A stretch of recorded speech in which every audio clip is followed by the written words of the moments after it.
All right, guys, so this is Monday, phase 6. So for the first week, we're gonna do 4 rounds of 25 seconds with a 20-second break. We're gonna have, this is gonna be straight sets. We're gonna stay in the same spot for all 5 in a row, or 4 rounds in a row. The second 2 to 4 weeks is gonna be 5 rounds of 20-20s like we normally do. So we give you a little bit more time that first week to make sure we coach people up on this. From here, Nick's gonna teach you the exercises. All right, so the first one that we're gonna have is gonna be over by the rack. It's going to be Landmine chest press. So we're gonna get the weight, pick it up right by our chest. We wanna have our hands staggered like this. Another grip is like this, but that might tend to slip, so teach both of them. This is a little bit easier. We keep those elbows tight in by our body here, and we're just pressing up and down, making sure we're squeezing it all the way up there at the top. A few things to consider when you're coaching this one. What people sometimes tend to do is lean forward. We don't want to be doing that. People might also round their back when they press, so make sure their body's in line and just pressing straight up and straight back down on this one. Keeping those elbows tight the whole time. So, second exercise is going to be over here, is going to be suitcase holding split squats. So for the first week, we're going to have 4 rounds, so we alternate. The second through fourth week, we want to make sure they're starting with their non-dominant side since there are 5 rounds. What they're going to be doing, they're going to have their feet apart like this. Then we're going to start them in the position with their knees so that we make sure they're getting their knees in the right position. They're going to have the weights. Then they're just going up and down, tapping the pad every time. And then they're alternating, or they're switching legs each round. So this is the hardest version with weights in each hand.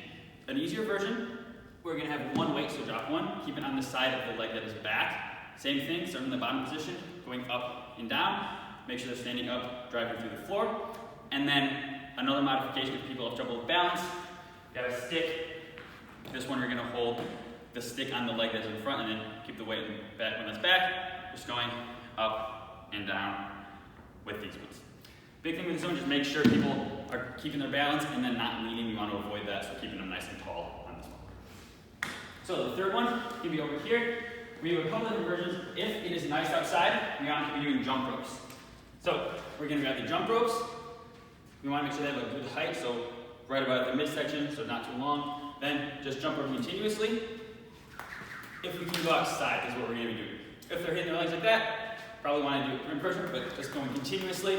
Totally with this one, want to make sure they aren't tucking their knees, and we want to make sure they're not making big circles with their arms. So just moving those wrists and then going continuously. So that one is what we're going to do if we can go outside. If it's bad weather outside or something like that, or if someone has trouble jump roping, we do plate jumps. So similar thing, just without a jump rope, just going up and down off the plate, still trying to go quick with these. So that would be if there's bad weather outside.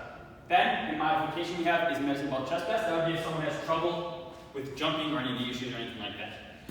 So, just grab a medicine ball, not too heavy, then just going quickly, again, tall, powerfully, again, quick and powerful. This is a modification if they have trouble with jumping.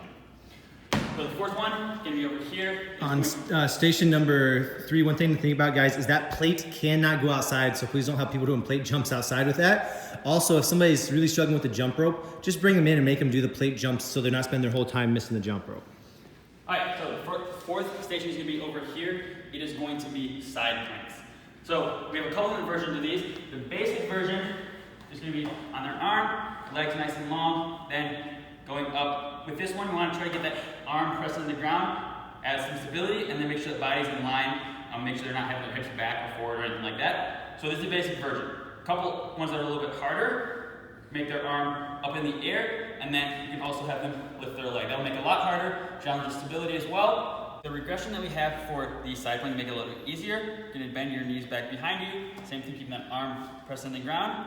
Then just going up, same thing, body in line here, making sure we're stable in this position. Again, this is for people that could be people that are a little heavier, or people that have trouble with side planks in general. Makes it a little bit easier for them as well at this station. So this is the fourth one. The fifth one is going to be over here, and we're going to have gorilla rows with kettlebells. So kettlebell gorilla rows. The main version that we're going to be teaching is a single kettlebell. So with this, it's like a row, but we're getting really close to the ground. So drive those hips back, keeping that back nice and flat all the way down, getting real low and touching the ground with that kettlebell. Then grabbing the sides of it, just rowing up, using elbows tight, all the way up to our chest, back down, making sure we're touching the ground on each rep on this one. So all the way up, all the way down, touching the ground every time. The biggest thing with this one is making sure they're keeping their shoulders back and they're getting all the way down that depth. You can tell them to bend their knees, drive the hips back, getting all the way down. So a modification to make it harder, we don't want you to be teaching this one unless there's someone that can do a lot more weight. So it's really a challenge for them. But we're going to start in the same position. We're going to have 2 kettlebells, 1 in each hand, and we're just going to be alternating. So 1 at a time.